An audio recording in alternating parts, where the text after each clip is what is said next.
Ya, bismillahirrahmanirrahim. Assalamualaikum warahmatullahi wabarakatuh. Kembali lagi dengan saya dalam tutorial Functional Odoo versi 14 Community Edition. Kali ini kita akan membuat beberapa produk baru gitu ya teman-teman sekalian. Nah, ini kita login sebagai Wismana Fandi gitu. Kemudian kita langsung saja masuk ke menu inventory ya teman-teman sekalian. Kemudian masuk ke menu produk, kemudian pilih produk lagi gitu ya, seperti ini. Nah, di sini ada view Kanban, kemudian ada view list juga di sini ya, teman-teman sekalian. Kalau sudah, kita klik button create saja seperti ini ya, teman-teman sekalian. Nah, seperti ini dalam tampilan formnya ya. Ada product name, namanya adalah apa, kemudian ya. Kemudian di sini ada informasi produk tipe, produk type gitu ya. Kemudian ada kategorinya, interference adalah untuk kode dari apa namanya, produk tersebut gitu ya. Kemudian ada barcode, kemudian ada sell price gitu ya, kemudian ada customer taxes, kemudian ada cost, kemudian ada unit of measure atau satuannya, kemudian ada procurement atau purchase unit of measure ya teman-teman sekalian. Nah, kemudian di atas juga ada beberapa tab atau notebook ya, ada general information, kemudian ada sales, ada point of sale, kemudian ada purchase, kemudian ada inventory teman-teman sekalian. Baik, yang pertama kita buat dulu produk name-nya. Yang pertama adalah gitu ya teman-teman sekalian. Baik, yang pertama adalah papan 100 teman-teman sekalian, papan 100 cm. Kemudian produk type-nya adalah storable ya teman-teman sekalian.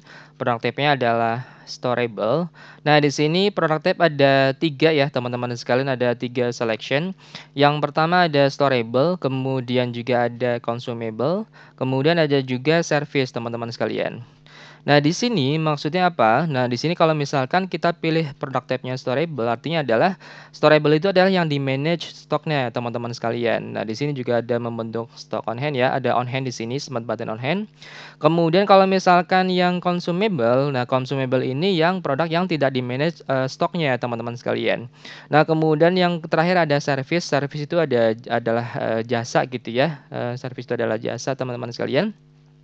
Nah, kemudian kita lanjut ya. Kita papan 100 cm, produk type-nya adalah storable product gitu ya. Nah, kemudian setelah itu produk kategorinya adalah rak gitu ya, teman-teman sekalian. Kategorinya adalah rak. Kemudian internal reference-nya adalah PP100 ya, teman-teman sekalian. Internal reference adalah PP100 seperti ini, PP100.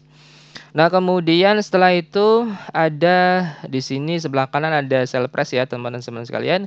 Sell price-nya adalah misalkan 100.000 gitu ya.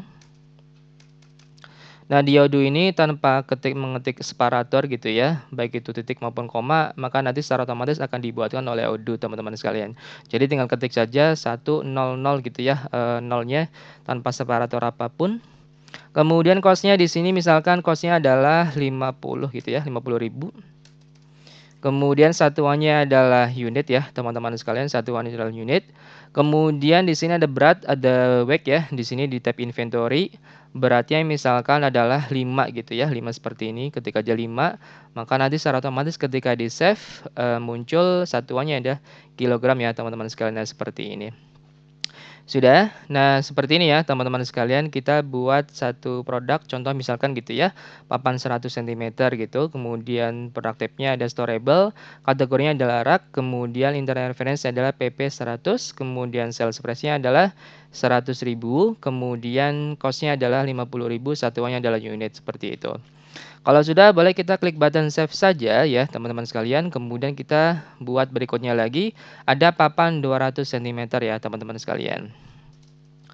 Papan 200 cm. Kemudian produk type-nya adalah storable ya, teman-teman sekalian. Produk type-nya adalah storable. Kemudian kategorinya adalah rak juga ya, teman-teman sekalian. Kategorinya adalah rak. Kemudian internal referensinya adalah PP 200, teman-teman sekalian. PP 200 seperti ini. Kemudian sebelah kanan ada sell price, teman-teman sekalian. Nah, di sebelah kanan ada sell price ya. Oke. Sell price-nya adalah 200.000 ya, teman-teman sekalian. Sell price-nya adalah 200.000. Kemudian pajaknya kita coba hilangkan dulu.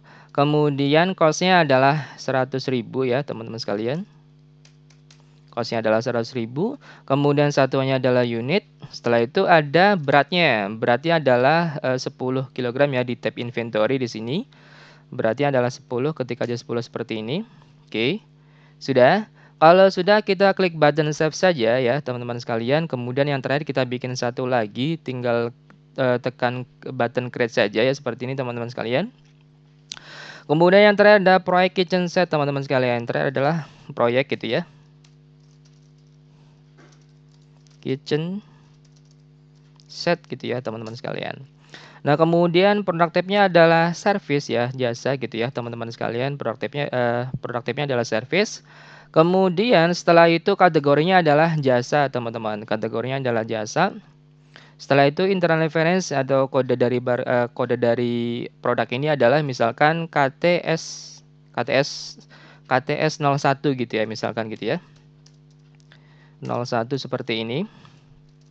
Kemudian sebelah kanan ada sales price. Sales price-nya misalkan adalah 150.000 gitu ya. Kemudian pajaknya kita hapus dulu. Setelah itu ada cost-nya misalkan adalah 75.000. Kemudian satuannya adalah day gitu ya teman-teman sekalian. Satuannya adalah day. Oke, sudah. Nah, kemudian kalau sudah kita klik button save saja seperti ini ya, klik button save saja. Maka nanti secara otomatis ketika kita lihat di produk ya, di menu produk seperti ini, dalam tampilan Kanban misalkan gitu ya. Nah, seperti ini ya, ada papan 100 cm dan papan 200 cm. Untuk proyek kitchen set ini terfilter ya teman-teman sekalian. Nah, ini misalkan kalau misalkan teman-teman masuk ke menu produk, maka nanti secara otomatis akan terfilter berdasarkan produk yang tipenya storable dan consumable teman-teman sekalian. Nah, kalau misalkan filternya kita hapus, maka nanti secara otomatis akan muncul proyek kitchen set yang tipenya adalah service teman-teman sekalian. Baik, sudah ya. Semoga informasi ini bermanfaat. Baik, saya akhiri dulu. Sekian, assalamualaikum warahmatullahi wabarakatuh.